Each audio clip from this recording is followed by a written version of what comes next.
Hello ma queen et bienvenue dans ce nouvel épisode du podcast Strong Girl Boss. Aujourd'hui, on va parler money, on va parler argent. Je sais que c'est un sujet qui vous intéresse, mais on va l'aborder d'une manière un petit peu différente de d'habitude. J'ai eu cette réflexion, je vais te l'expliquer plusieurs fois là récemment dans les jours, dans les semaines qui viennent de s'écouler et je me suis dit que c'était ultra important de le transmettre dans le podcast comme d'habitude. On va parler de matérialisme, de comment s'en sortir, comment arrêter un petit peu de surconsommer, de jeter son argent par les fenêtres puisque c'est clairement pas ça qui va t'aider à atteindre tes objectifs financiers et une certaine forme d'abondance. Maintenant que je génère quand même pas mal d'argent, je t'avoue que j'ai plus du tout la même manière de le dépenser que quand j'étais plus jeune, quand j'avais encore rien, on va dire.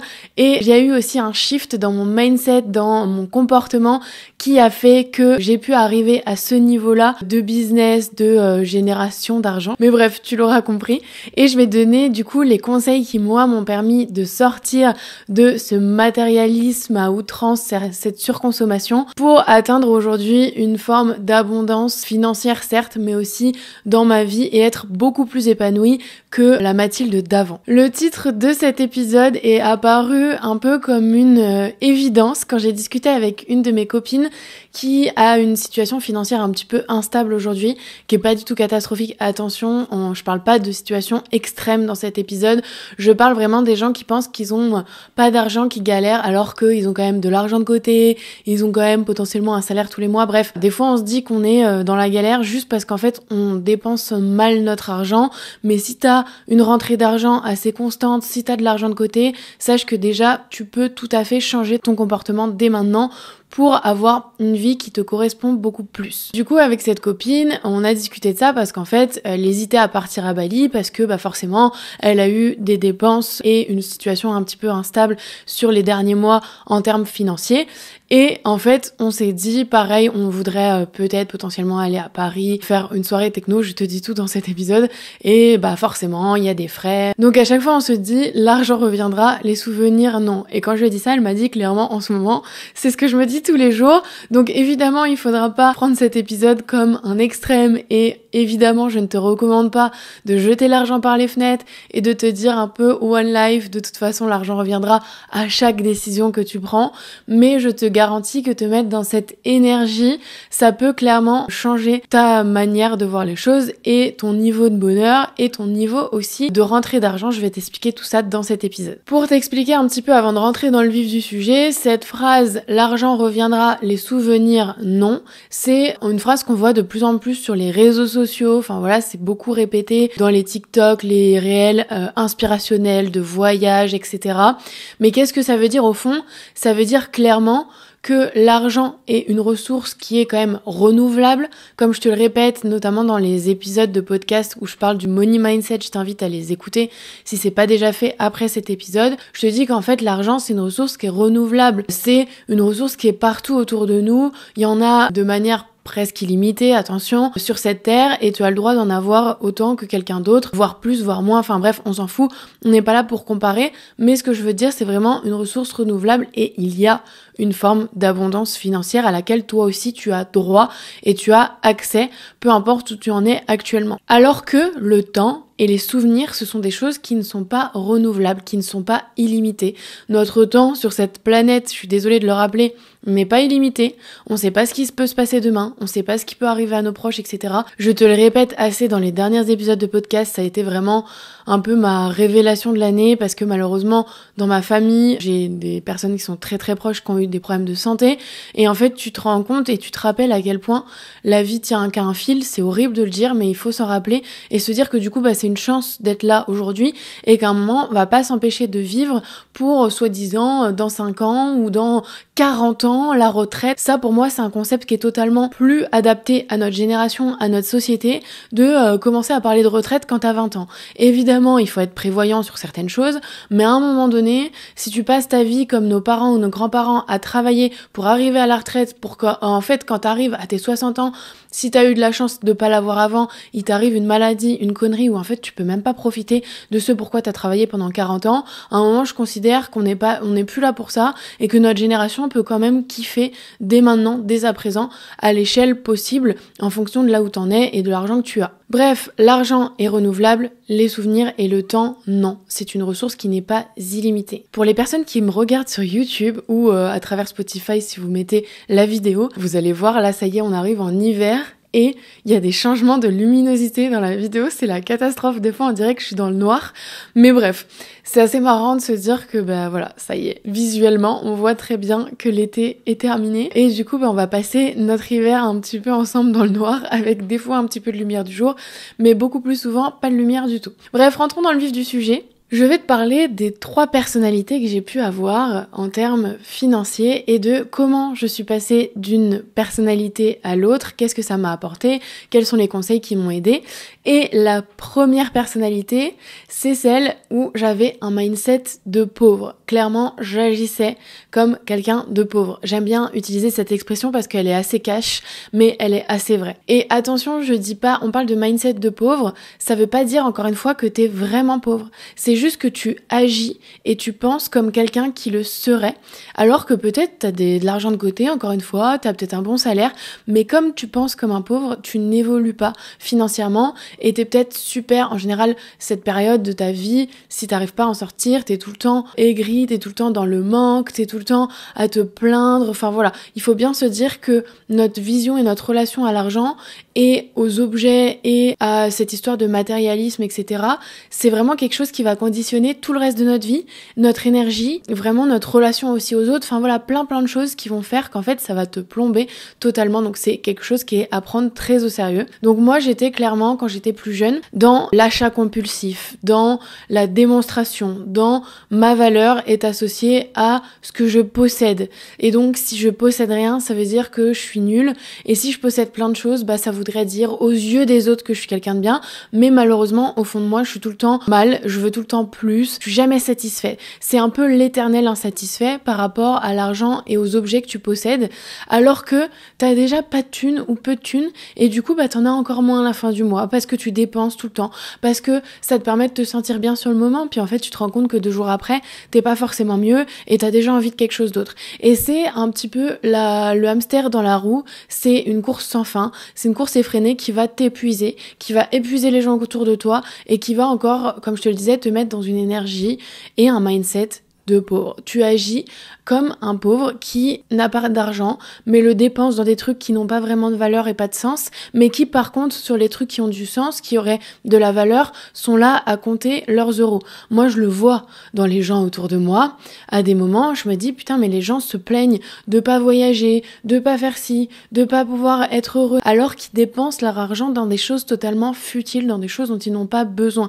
Donc faut pas s'étonner derrière de pas avoir les résultats qu'on veut, de pas avoir l'épanouissement personnel qu'on désire si on agit comme quelqu'un en fait qui est toujours dans la recherche de plus, mais dans le plus matériel. Un super exemple, c'est que moi, quand j'étais beaucoup plus jeune et que j'avais ce comportement, j'achetais mes fringues sur Shein. Ceci tout à un nombre presque infini d'articles à des prix qui ne sont même pas compréhensibles en fait, juste avec la livraison et tout, tu te dis mais what the fuck. Bref, quand tu t'intéresses quand même un peu à la fast fashion et que tu commences à mettre le nez dedans, tu comprends, parce que les coûts de production sont très faibles, bref, on va pas rentrer là-dedans, mais ça reste quand même ultra indécent par rapport à ce qu'on connaît en France. Et c'est pour ça que ça va attirer les gens qui ont un mindset de pauvre, parce qu'ils vont se dire waouh, pour le même prix, je peux avoir beaucoup plus de choses. Ouais, mais est-ce que t'en as besoin ? Est-ce que vraiment acheter 5 débardeurs au prix d'un en France, ça va te permettre l'année prochaine de pas avoir envie d'en acheter encore ? Bah si, évidemment, parce que souvent tu vas faire 2 commandes Shein, 3 commandes Shein, et puis plusieurs par an, et puis chaque année t'en rachètes, donc en fait ça s'accumule dans ton placard, tu sais plus quoi en faire, et en plus quand tu veux les revendre sur Vinted, malheureusement tu revends ça à 50 centimes, donc flemme. Tu t'épuises à penser comme ça, tu penses comme un pauvre, parce que tu te dis oh, pour autant d'argent, je peux avoir plus. Mais tu n'as pas besoin de plus. Et c'est ce plus qui t'empêche d'atteindre ce que tu veux réellement au fond de toi. Ce que tu veux réellement au fond de toi, c'est pas avoir 5 débardeurs de merde. C'est avoir peut-être un beau sac, etc. Et encore, on va voir dans la 3e personnalité que c'est pas ça qui importe vraiment. Mais pour passer de ta première personnalité de pauvre à ta 2e personnalité de classe moyenne, c'est un peu ça qui va se jouer. Donc arrête d'agir comme ça et évidemment je vais donner des conseils pour sortir de ce matérialisme qui est pas forcément facile et qui d'ailleurs vient souvent, encore une fois, de la société dans laquelle on vit. Puisque comme je te le dis toujours, on vit dans la société Amazon Prime, on vit dans la société Wish, on vit dans la société de je veux toujours plus en un temps encore plus limité et je suis malheureusement tout le temps insatisfaite, donc je vais rechercher plus constamment. Je vais aussi énormément me comparer, notamment à travers les réseaux sociaux, et du coup je vais me dire encore une fois que ma valeur est associée à ce que je possède et non pas à qui je suis au fond de moi. Dis-toi bien, si tu es dans ta première personnalité de pauvre, tu es un objet de la société. Tu penses posséder plein d'objets, tu penses acheter plein d'objets et augmenter ta valeur, mais en fait, je suis désolée de te dire que c'est toi le putain d'objet dans cette société si tu agis comme ça. C'est toi l'objet. C'est toi l'objet et la victime de la surconsommation, la victime de la fast fashion, la victime de tout ce qui fait en fait toi. Et est-ce que tu as vraiment envie d'être cette personne qui achète de la fast fashion, d'être cette personne qui compte absolument chaque centime de ce qu'elle dépense quand il s'agit d'investir en soi ou d'investir dans des expériences, mais qui par contre va aller acheter et succomber au marketing d'influence, peut-être sur les réseaux sociaux, ou au marketing chez Sephora parce que tu trouves qu'un truc est joli, ou parce qu'on te dit que tu vas être plus belle ou plus séduisante quand tu vas acheter ça. Mais en fait, ta beauté, ton charisme, ta capacité à séduire, elle se trouve pas encore une fois dans ce que tu possèdes ou dans ce que tu mets sur ta tête. Elle se mesure en termes de comportement, de charisme, de manière d'être, etc.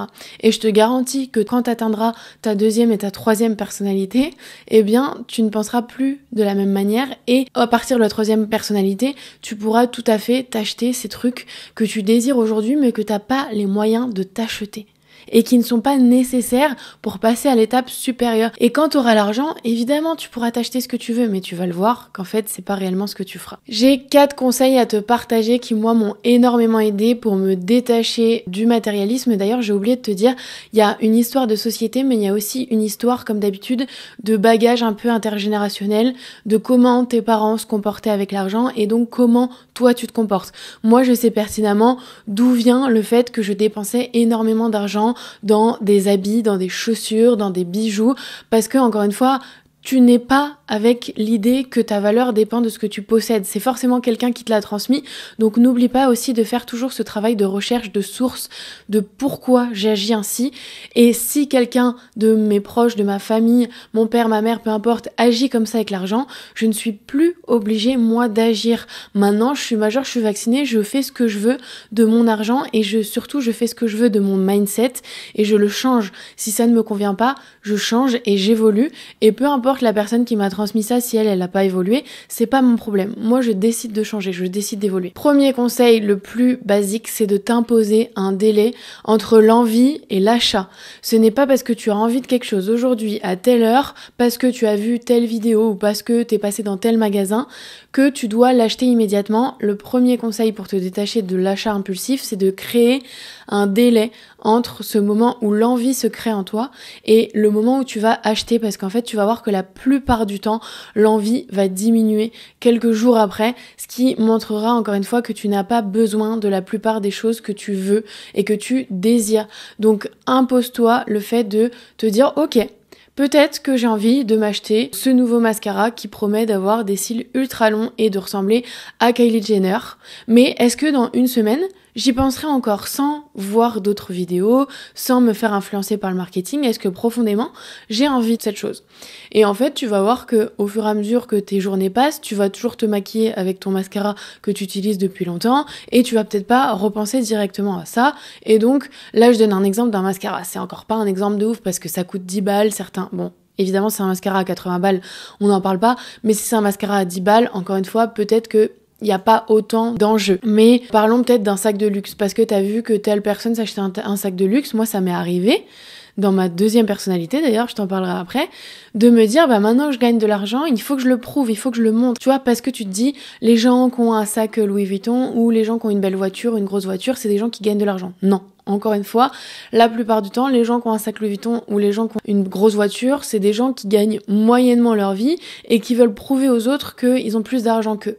Encore une fois, c'est une vision totalement subjective, tu la suis ou tu la suis pas, et de toute façon, tu verras au fur et à mesure que toi-même tu vas évoluer que tu vas te rendre compte de ces choses-là. Tu vas te rendre compte qu'en fait, les gens les plus riches ne sont pas ceux qui le montrent le plus, ne sont pas ceux qui ont besoin de le démontrer parce que pourquoi ils sont riches? Parce qu'ils ont conscience de leur valeur. Et donc à partir du moment où tu as conscience de ta valeur, t'as pas besoin de la prouver à travers des objets. Deuxième conseil, demande-toi pourquoi tu le veux. Est-ce que c'est pour toi? Est-ce que c'est pour les autres? Est-ce que c'est pour te sentir plus belle alors qu'au fond de toi, tu sais que tu manques de confiance en toi et que c'est pas parce que tu vas acheter un truc que tu vas te sentir plus belle parce qu'à chaque fois ça ne marche pas? Analyse tes comportements précédents. Est-ce que la dernière fois que t'as acheté ce sac ou que t'as acheté ce mascara ou ce blush, ça t'a vraiment fait te sentir comme tu penses que tu vas te sentir? Non. Bon à un moment, arrête de répéter les mêmes comportements s'ils t'apportent toujours la même sensation alors que c'est pas du tout celle que tu recherches. Dis-toi qu'en fait, pour changer tes émotions, tes résultats, tes sensations et qui tu es, il va falloir commencer par changer tes comportements et arrêter de tomber dans des schémas répétitifs qui ne t'amènent pas là où tu veux arriver. Et dis-toi aussi que parfois, c'est plus ridicule qu'autre chose d'acheter des trucs où en fait tout le monde sait que malheureusement, tu peux pas te les payer. Enfin, en fait, il y a un truc, moi, qui m'a beaucoup aidé. C'est plus tu vois la marque, plus la marque s'adresse aux pauvres. C'est, en gros, les sacs Louis Vuitton avec marqué LV partout. Tu peux trouver ça joli, ok, mais la plupart du temps, si tu l'achètes, c'est pour prouver, c'est pour montrer. Un sac Louis Vuitton avec quasi pas marqué Louis Vuitton, il y a plein de gens qui ne l'achètent pas parce qu'ils se disent, en fait, pourquoi mettre autant d'argent dans un sac si c'est pour pas montrer que j'ai mis autant d'argent dans un sac? Et donc là, c'est à partir de ce moment-là que tu te rends compte qu'en fait, tu agis pour les autres. Et ça, faut absolument le changer. C'est pour ça que moi, à un moment, je voulais vraiment prouver que ça y est, je gagnais ma vie et tout. Mais pourquoi? Autant me le prouver à moi, comme je vais te l'expliquer, avec des expériences, en changeant mes standards, en changeant ma manière de vivre, plutôt qu'avec des objets pour montrer aux autres que ça y est, j'aurais réussi. Mais en fait, les autres, ils vont bien s'en rendre compte de manière différente. Tu n'as pas besoin de ça. Donc encore une fois, demande-toi absolument pour qui tu le fais. Et si les gens savent que ton sac à 3000 balles, t'as cassé ton PEL pour t'offrir, c'est plus ridicule qu'autre chose. Donc en fait, toi, t'auras l'impression d'être quelqu'un qui pèse, alors qu'en fait, tu seras juste ridicule aux yeux des gens qui, eux, gagnent vraiment de l'argent et qui savent à quel point, malheureusement, tu peux être victime des marques de luxe avec des produits d'appel, des produits bas de gamme où la marque va être mise en avant à balle pour justement te faire céder et te faire acheter des trucs que tu peux pas te payer. Troisième conseil justement pour savoir si tu peux te payer ce truc ou pas, c'est de te dire est-ce que je peux me le payer 2 fois voire plus. Si c'est pas possible, si ça te met dans la sauce, si ça te met dans le rouge, si ça te met en pression, de te dire voilà ce sac il coûte 3000 balles, s'il coûtait 6000 balles est-ce que je pourrais me l'acheter? Si c'est non, ça veut dire que tu peux pas t'acheter celui à 3000. Ça veut dire que c'est trop tôt. Ça veut dire que c'est pas là qu'il faut investir ton argent. Si c'est dans un objet et que tu peux pas te le payer au moins 2 fois, c'est fini, ça dégage et tu pourras te le payer plus tard. Ce qu'il faut que tu te demandes, c'est comment je peux me permettre de m'acheter ce sac s'il coûtait le double. Ça, c'est un game changer. Si tu appliques ce conseil, tu vas voir que tu vas te détacher du matérialisme, te détacher du regard des autres, te concentrer sur toi et enfin gagner l'argent pour pouvoir te payer 2 fois ce sac. Et encore une fois, ça veut pas dire que tu pourras jamais te le permettre. C'est demande-toi comment est-ce que je peux faire pour me le permettre. Où est-ce que je mets mon argent pour l'instant pour pouvoir plus tard en avoir plus et pouvoir le foutre dans ces trucs qui sont quand même globalement futile. Quatrième conseil et chose moi qui m'aide dans ma prise de décision au quotidien, que ce soit par rapport à l'achat de quelque chose ou peu importe ce que je fais d'autre, c'est se demander à chaque fois qu'est-ce que ferait la personne que je veux devenir. Et là, c'est à partir de ce moment-là que tu vas agir comme la personne que tu veux devenir quand tu te poses cette question. Et c'est pas quand tu seras cette personne-là qu'il faudra agir comme elle. C'est maintenant pour la devenir.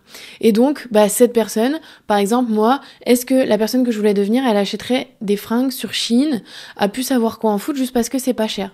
Non, bien sûr que non. La personne que je voulais devenir, elle participait pas à la fast fashion, elle participait pas à l'exploitation de tout ce qu'on peut voir à travers ces marques-là. Cette personne-là, elle se paye des fringues qu'elle peut se permettre à des prix qui peuvent me paraître, quand j'étais jeune, exorbitants, mais qui aujourd'hui sont la personne que je suis. Je te dis ça parce que, par exemple, tu l'as peut-être vu dans ma vidéo YouTube, je crois qu'elle sera sortie à ce moment-là. Oui, la dernière vidéo YouTube que j'ai fait sur ma conférence, tu vas voir le prix que j'ai mis dans une tenue, ça m'était jamais arrivé. Et je l'ai fait sans même me soucier en fait du prix parce qu'encore une fois, je pouvais me la payer plus que 2 fois. Donc ça voulait dire que c'était bon et que c'était pour moi à ce moment-là de ma vie. J'ai acheté une tenue mage, t'iras voir le prix si ça t'intéresse dans la vidéo YouTube. Et en fait, je me suis dit, putain, mais en fait, c'est parce que ça fait 5 ans que j'achète plus sur Shein et que, je vais te le dire dans la deuxième partie, je suis passée à ma deuxième personnalité, qu'en fait, aujourd'hui, je suis à ma troisième personnalité qui peut se payer des ensembles à ce prix-là et qui, par contre, ne fait plus jamais de la vie une commande sur Shein à acheter des trucs de merde. Donc tout ça, c'est ce qui m'a permis progressivement à changer mon comportement et donc mon énergie. La deuxième étape, la deuxième personnalité, c'est un step au-dessus. C'est qu'en fait, en ayant réduit mes dépenses dans des trucs futiles, dans des trucs inutiles, en ayant arrêté d'acheter des pompes toutes les semaines qui coûtent que dalle, mais qui au final, mis bout à bout, coûtent aussi cher qu'une paire de pompes qui pourrait me durer 3 ans, tout cet argent que j'ai arrêté de dépenser, qu'est-ce que j'en ai fait ? C'est ma deuxième personnalité. Donc ma première personnalité, tu l'auras compris, c'était le mindset de pauvre qui dépense dans des trucs de merde. Deuxième personnalité, c'est mindset un peu entre les deux, de mi-pauvre, mi-riche, qui commence à économiser de l'argent en arrêtant de le dépenser dans des trucs de merde, et qui passe le cap d'investir cet argent en elle-même. Et ça, c'est la partie la plus croustillante, c'est-à-dire que c'est la partie de ta vie où en fait tu comprends que la priorité c'est toi, que la priorité ce sont tes propres compétences, ton propre savoir, ton propre développement personnel, tes hard skills, tes soft skills qui vont te permettre de sortir de ta situation de pauvre pour accéder à la situation de riche. Encore une fois, comme d'habitude quand je dis riche, c'est pas forcément que en termes financiers, on le verra juste après. Donc cette deuxième personnalité, c'est le moment où j'ai commencé à comprendre qu'avant, j'agissais comme une pauvre et donc que j'ai commencé à me rendre compte de mes comportements, comme je te le disais, à voir qu'en fait à la base j'étais une victime et à décider de ne plus être une victime, mais d'être la personne qui décide des choix et des comportements qu'elle prend au quotidien. Donc c'est la période de ma vie où j'ai commencé à m'intéresser au développement personnel, à l'entrepreneuriat et j'ai commencé à me former aussi à l'éducation financière à travers premièrement des livres, puis ensuite des formations pour comprendre la différence notamment entre les dépenses, les investissements, les revenus passifs, les revenus actifs, plein de choses, l'immobilier, la crypto-monnaie. Bref, j'ai commencé à m'ouvrir l'esprit à tout ce champ des possibles au niveau de l'argent, à péter mes croyances limitantes, mes biais que j'avais par rapport, comme je te le disais, aussi à mes parents, à faire la différence entre leur histoire, leur génération et la mienne. Quelles sont, moi, les opportunités que j'ai aujourd'hui? Quels sont les risques que je dois prendre si je veux atteindre la liberté financière assez rapidement et pas atteindre ma retraite? Voilà, c'est à ce moment-là où j'ai réalisé toutes ces choses-là que j'ai commencé à devenir ma deuxième personnalité, celle qui a investi en elle, qui n'a pas encore énormément d'argent, mais qui choisit de le dépenser et plutôt de l'investir de la bonne manière. Et donc, la première étape, selon moi, vers la liberté financière, l'abondance, etc., c'est l'investissement en soi. Et je l'ai répété dans plein de podcasts parce que c'est vraiment un axe que je développe tout le temps et c'est vraiment la base de tout, accessible à tous pour commencer à sortir de sa condition. Mais en fait, quand j'en ai parlé dans un podcast, on m'a posé la question en commentaire de me dire, mais en fait, ça veut dire quoi investir en soi? Et en fait, moi, c'est tellement évident pour moi, c'est tellement mon quotidien. Mais je me suis dit, bah ouais, en fait, c'est normal que il y a des gens qui savent pas ce que c'est, parce que si on le savait, on serait tous à ce niveau-là. Donc encore une fois, c'est des gens qui sont dans ma première personnalité, qui ont envie de passer à la deuxième, mais qui comprennent pas trop. Donc investir en soi, ça veut dire quoi? Ça veut dire, encore une fois, investir dans des choses. Ça peut être des livres, ça peut être des formations, ça peut être des coachings, ça peut être même de l'investissement dans son bien-être à travers une salle de sport, à travers des massages, à travers des expériences qui te permettent de te sentir mieux aussi, d'atteindre des énergies différentes.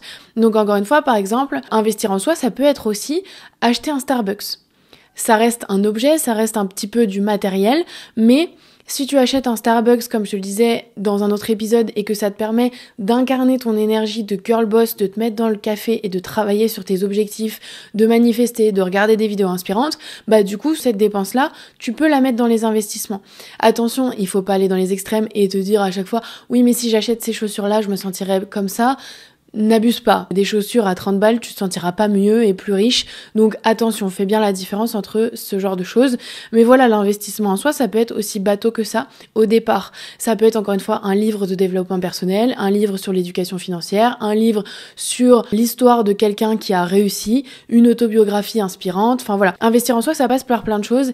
Et les étapes suivantes, c'est évidemment se former, se faire coacher. Voilà, c'est tout ce qui va te permettre de devenir une meilleure personne, d'améliorer tes compétences, tes connaissances, pour pouvoir, encore une fois, derrière, augmenter ta valeur. Ta valeur ne dépend pas des objets, mais de ce qu'il y a à l'intérieur de toi. C'est ça, investir en soi. C'est tout ce qui va te permettre de mettre ton argent dans des choses qui te bénéficieront profondément, intérieurement. Donc comme je te disais, moi ça a commencé par des livres, ça a commencé aussi par une chose très importante qui est aussi un investissement en soi, c'est de participer à des événements, d'aller dans des lieux où tu sais pertinemment qu'il y a des gens qui sont plus avancés que toi, qui sont peut-être plus riches que toi, qui sont plus avancés dans peu importe quelle thématique que tu veux travailler, eh bien il faut aller dans les endroits où il y a ces gens-là. Il y a ce fameux adage qui dit que tu dois être la personne la moins intelligente dans la pièce, c'est un peu extrême mais c'est un peu le concept.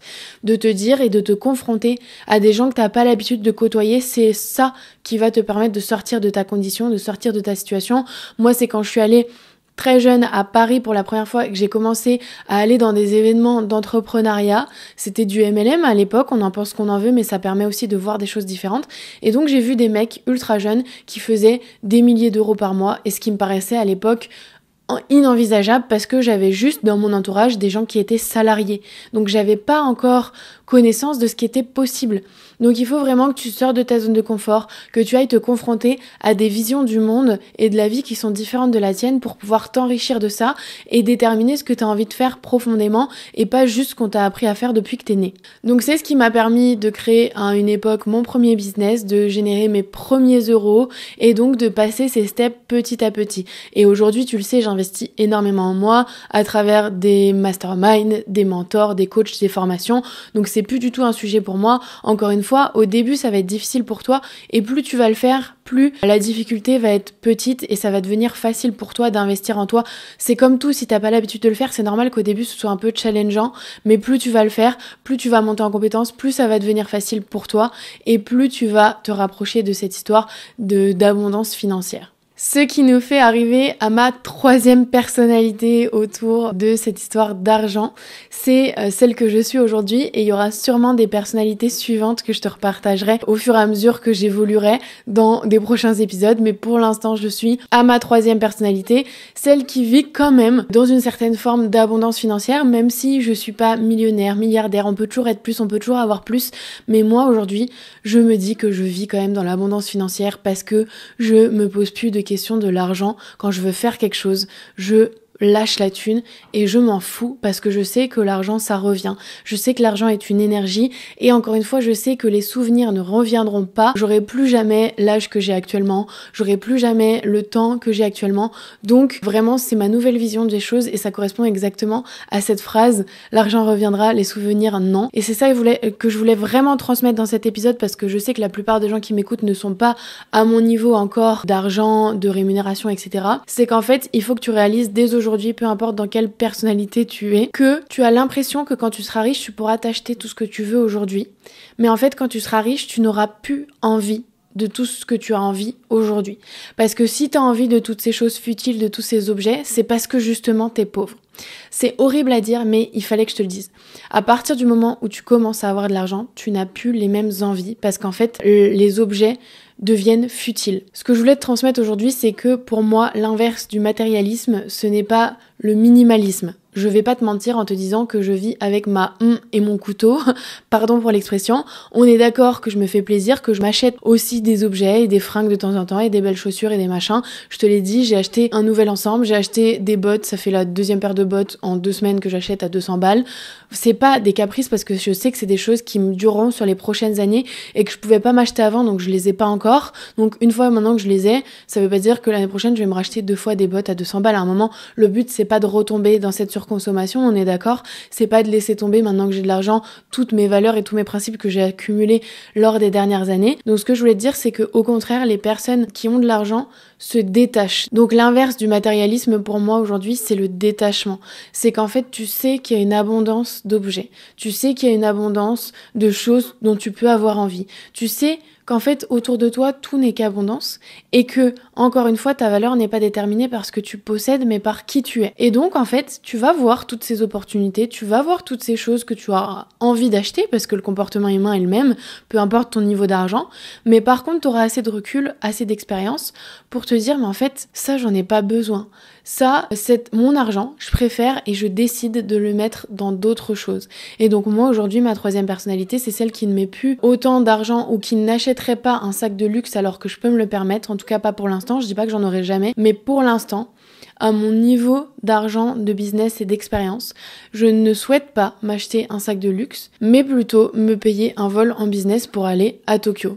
Je l'ai dit, mais de toute façon, j'y serai quand tu écouteras cet épisode, donc tu l'auras certainement vu. Oui, je pars à Tokyo en business class et je suis trop contente. Encore une fois, pas pour prouver aux gens que je peux me payer une business class, je m'en fous, mais pour me dire, en fait, meuf, tu mérites le meilleur, tu mérites le luxe et tu vas pas passer 14 heures dans un avion serré comme une sardine alors que tu peux te permettre d'être dans le luxe, de bien dormir, d'être en forme en arrivant, etc. Tu verras aussi grandement, quand tu as de plus en plus d'argent, tu privilégies ton confort, ta stabilité émotionnelle, ta charge mentale, en dépit d'économiser chaque euro, chaque centime. Bien sûr que j'aurais pu ne pas prendre la business et aller en éco en me disant j'aurai plus d'argent pendant mon voyage, mais en fait ça c'est encore une mentalité de pauvre. Bien sûr que je pourrais me dire je vais acheter le sac de luxe parce que le sac de luxe il perd jamais en valeur, je pourrais le revendre et je le garde plus longtemps que mes 14 heures dans l'avion. Mais ça aussi, c'est une mentalité de pauvre. Tu crois vraiment que les riches, ils achètent des sacs de luxe parce qu'ils se disent qu'ils perdent pas de valeur? Non, parce qu'ils savent très bien qu'ils les revendront peut-être jamais. Mais bien sûr qu'ils vont acheter un sac de luxe plutôt qu'un sac Shein. Mais encore une fois, c'est la plupart des gens qui ont des sacs de luxe, ils voyagent aussi en business, tu vois, l'un n'empêche pas l'autre. Encore une fois, quand tu arrives à un certain niveau, tu te dis que tu peux tout te payer, que tout est abondance, tout est facilité, tout est nécessaire pour ton bien-être. Et donc, ce que je veux te dire, c'est que je préfère mettre cet argent dans la business class et me dire, en fait, je mets l'argent en moi, en l'expérience que je vais vivre. Attention, je te dis pas que je vais voyager maintenant tout le temps en business class. Peut-être que oui, peut-être que non.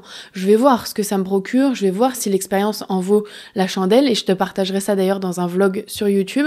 Mais voilà, j'ai décidé que mon argent, j'avais envie de le foutre dans des putains d'expériences dont je vais me souvenir toute ma vie. J'ai emmené mon neveu à Disneyland, il aurait plus jamais 2 ans et demi, j'aurais plus jamais 26 ans, j'aurais plus jamais le même séjour que ce qu'on a pu passer. Bien sûr qu'il y en aura sûrement d'autres, mais en fait, je suis contente de l'avoir déjà fait. Le massage, tout ça, ça peut paraître futile. Pourquoi je te dis ça? Je suis allée me faire masser hier, et aujourd'hui, j'en ai rien à secouer de lâcher 200 balles dans 1 heure pour mon bien-être, parce que je sais qu'en fait ces 200 balles sont nécessaires pour ma santé mentale, augmenter ma confiance en moi, me dire ma valeur dépend de ça, et aussi j'ai pas besoin que ce soit mon anniversaire pour m'acheter un massage. Parce qu'aujourd'hui, je peux me le permettre. Donc tout ça, je comprends, ma queen, que ça peut te paraître encore loin. Mais c'est le moment ou jamais de commencer à agir comme ça. Parce qu'on se dit tout le temps, quand je serai riche, je ferai ça. Quand nanana, je penserai comme ça, j'agirai comme ça. Mais en fait, tu sais pas ce que tu feras quand tu seras riche, donc commence à agir comme tu aurais envie d'agir dès maintenant. Réduis tes dépenses dans des trucs futiles et commence à investir ton argent dans des choses qui te font te sentir meilleure, qui te font te sentir comme la version de toi que tu as envie de devenir, qui te font te sentir aussi de plus en plus compétente, si c'est investir dans des formations, de plus en plus confiante dans ta manière de t'exprimer. Enfin voilà, il y a plein de choses que tu peux développer chez toi qui nécessitent pas encore d'avoir autant d'argent que t'aimerais avoir, mais qui peuvent te permettre d'évoluer et d'atteindre ta nouvelle personnalité. J'espère que tu en auras plein, que tu évolueras énormément en termes de mindset. C'est tout ce que je te souhaite autour de l'argent. C'est vraiment important et c'est pour ça que je voulais en faire un podcast et qu'encore une fois que tu te confrontes à des idées et à des propos que t'as pas forcément l'habitude d'entendre dans ton entourage, eh bien, je te remercie d'avoir écouté cet épisode jusqu'au bout. Je te dis à la semaine prochaine et j'ai hâte d'avoir ton retour sur cet épisode. À bientôt, Queen.